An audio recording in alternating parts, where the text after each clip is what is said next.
बच्चे डे 21 में आज हम लोग क्लास 12th का बायोटेक्नोलॉजी प्रिंसिपल एंड प्रोसेसेस देख रहे हैं पार्ट 2, जिसमें हम लोग यहाँ से स्टार्ट करेंगे। क्वेश्चन नंबर 7 जो है, collect 5 sample of palindromic DNA sequence by consulting your teacher, better try to create a palindromic sequence by the following base pair rules. ठीक है बच्चे, तो बोल रहा है palindromic nucleotide sequence in the DNA molecules are group of base that form the same sequence when both forward and backward.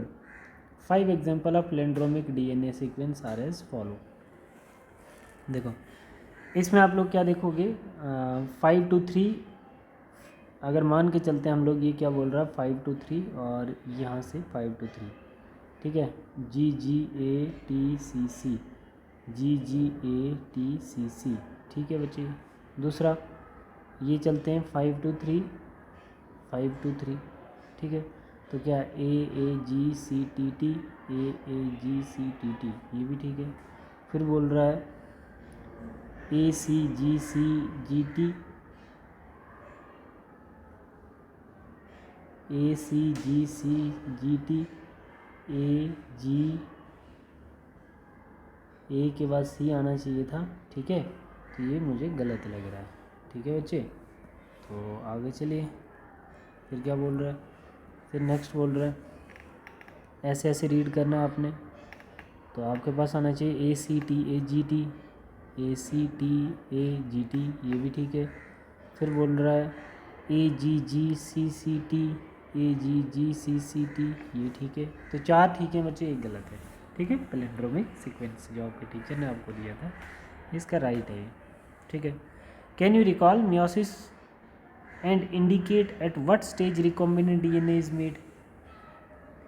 Meiosis 1 pachytene stage पे क्या होता है बच्चे, रिकॉम्बिनेशंस होती है, रिकॉम्बिनेंट निड्यूल्स की फॉर्मेशन होती है। देखो मैं आपको बता देता हूँ, एक ही आ गया जैसे हमारे पास और एक ही आ गया जैसे हमारे पास, ठीक है ना, पेयर ऑफ होमोलोगस क्रोमोसोम्स आ गए। ठीक है, तो अब क्या होता है बच्चे, पैचिटीन वाली स्टेज में क्या हो जाएगा, जैसे अभी भी तो ये एक ही है ना बेटा, अभी भी ये एक ही है, तो ये इसके साथ क्रॉस कर लेगा, ये इसके साथ क्रॉस कर लेगा, तो इनको हम लोग रिकॉम्बिनेंट निड्यूल्स बोलते हैं। रिकॉम्बिनेंट निड्यूल्स, रिकॉम्बिनेशन होती है। ठीक है, तो मियोसिस 1 के पैचिटीन में रिकॉम्बिनेशन निड्यूल्स होते हैं। When combination nodules appear after synaptonemal complex formation. ठीक है, साइनेप्टोनिमल कॉम्प्लेक्स बनने के बाद रिकॉम्बिनेंट निड्यूल्स बनते हैं। साइनेप्टोनिमल कॉम्प्लेक्स कहाँ बनते हैं बच्चे, जाइगोटीन वाली स्टेज में। डन। फिर क्या कह रहा है बच्चे, can you think and answer how to reporter enzymes can be use to monitor transformation of host cell by foreign DNA in addition to selectable marker. तो इसमें बीटा ग्लैक्टोसाइडेस बोल सकते हो आप लोग। ठीक है, lac Z activities is not found in transform cells so that appear the white colour, other which appear blue in colour indicate that cells do not carry foreign DNA. तो हाँ देखो, थोड़ा सा इसमें याद रखना, सेलेक्टेबल मार्कर जो है, a reporter enzyme can be use differentiate transformed cells by tracking down the activity of its corresponding gene, receptor gene. For example beta galactosidase, जिसको हम लैक जेड बोलते हैं, activity is not found in transformed cells. ठीक है, इसकी activity को पता नहीं चलती। कैसे पता चलती है, so that they appear white in colour,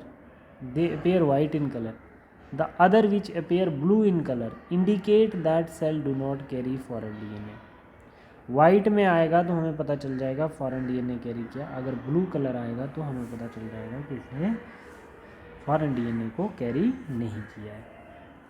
ठीक है बच्चे, तो इसमें इसकी डेफिनेशन भी याद कर सकते हो, origin of replication, bioreactor, down streaming, मैंने करवाया भी है आप लोगों को बच्चे क्लास में, इनका क्या क्या मतलब होता है, एक एक डेफिनेशन इसकी आपने पढ़ी है।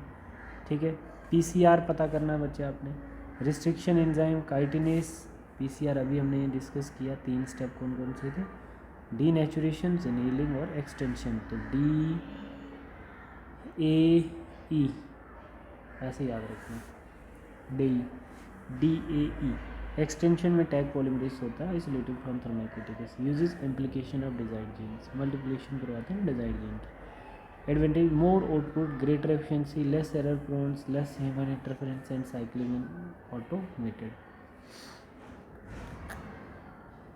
ठीक है बच्चे, तो ये आपके कुछ क्वेश्चन थे। क्वेश्चन नंबर 12 जो है, 12 में आप लोगों ने क्या करना है, प्लाज्मिड डीएनए और क्रोमोसोमल डीएनए का डिफरेंस मोस्ट इम्पोर्टेंट।